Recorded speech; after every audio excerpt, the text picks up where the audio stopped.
Est-ce que vous êtes sûr de ne pas être en train de renforcer des mauvais comportements chez votre chien? Regardez cette vidéo jusqu'au bout.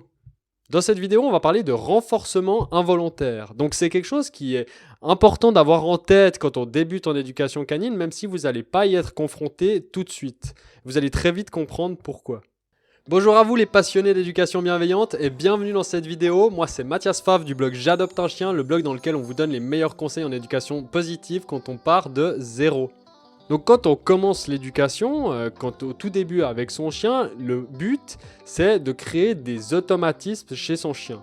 Donc on a nos friandises, on apprend des ordres à son chien, on lui apprend des commandes, on lui apprend à faire certaines choses et on le récompense de manière à justement créer ces automatismes. Donc par exemple, on commence par lui apprendre à s'asseoir. Donc on lui dit assis, il s'assied, on lui donne une friandise.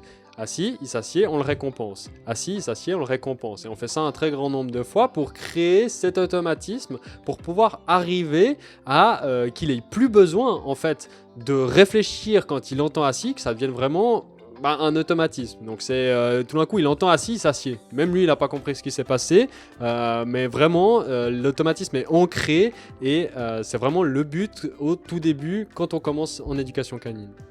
On voit les comportements s'installer, les bons comportements s'installer, et on devrait un peu toujours avoir la sensation que les commandes sont de mieux en mieux maîtrisées, enfin voir quand même une évolution au fil du temps.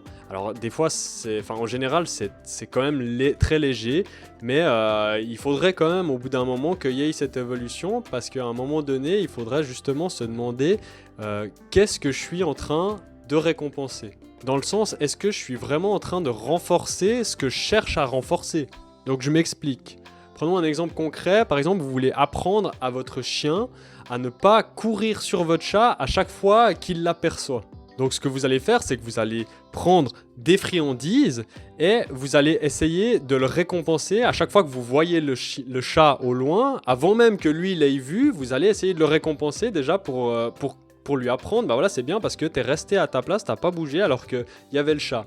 Lui, il va recevoir une friandise, s'il n'a pas encore vu le chat, il va quand même faire l'association, tiens, il y a le chat, moi j'ai pas bougé, enfin voilà.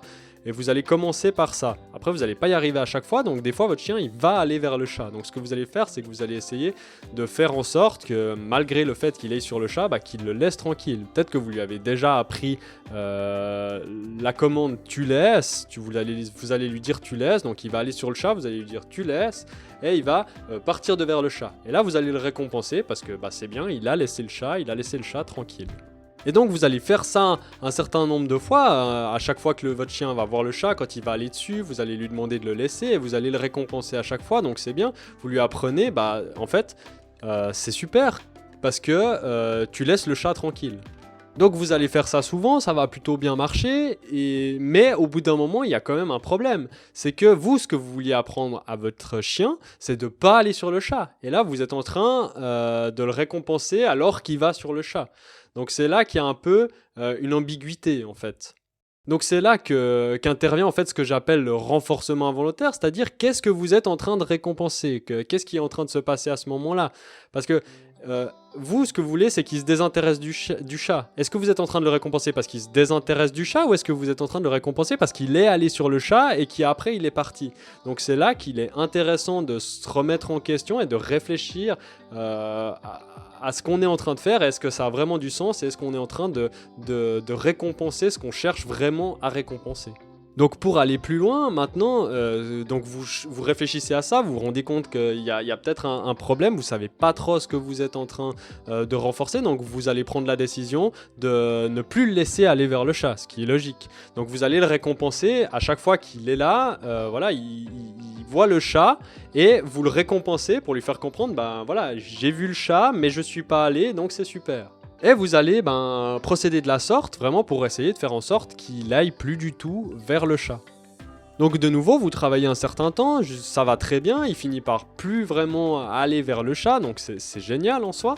Mais tout d'un coup, il y a quand même un problème de nouveau, après un certain temps, parce que votre chien il est là, il est en train de dormir, à chaque fois qu'il entend le chat, il est obligé de se lever, de regarder ce que le chat fait, il le fixe, il n'arrive pas à se détacher son attention du chat, et il y a quand même un problème dans le sens où vous, ce que vous voulez, c'est qu'il se désintéresse complètement du chat. Et vous, en fait, vous avez pris le réflexe, bah voilà, le chien voit le chat, vous le récompensez parce qu'il n'a pas bougé. Donc c'est bien, t'as pas bougé. Il voit le chat, il reçoit une récompense. Mais à un moment donné, est-ce que vous êtes en train de récompenser le chien parce qu'il a regardé le chat? Ou est-ce que vous êtes en train de le récompenser parce qu'il n'est pas allé sur le chat?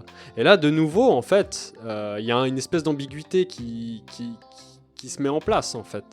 Donc après, pour aller encore plus loin, ce qu'il faudrait, c'est récompenser le chien avant même qu'il regarde le chat. Donc le chat est dans les environs, lui, il va de toute façon l'entendre, le sentir, mais le récompenser avant même qu'il le regarde pour vraiment lui dire, c'est bien parce que le chat est dans le coin, tu sais que le chat est dans le coin, mais tu prêtes même pas attention.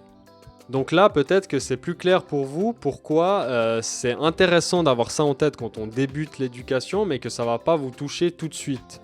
C'est-à-dire qu'au début, c'est bien de l'avoir en tête parce que c'est bien de savoir à un moment donné que vous allez quand même devoir éventuellement ajuster. Après, ça va pas arriver à chaque fois pour toutes les commandes, mais il y a des moments où, voilà, si vous sentez que ça fait vraiment un moment que vous travaillez quelque chose et que ça change pas, de temps en temps, prenez le temps de réfléchir. Qu'est-ce que je suis en train de faire? Qu'est-ce que je suis en train de récompenser? Est-ce qu'il faut que j'ajuste ma manière de faire pour vraiment pouvoir lui apprendre ce que je voulais lui apprendre à la base et qu'il le maîtrise vraiment, vraiment bien, en fait.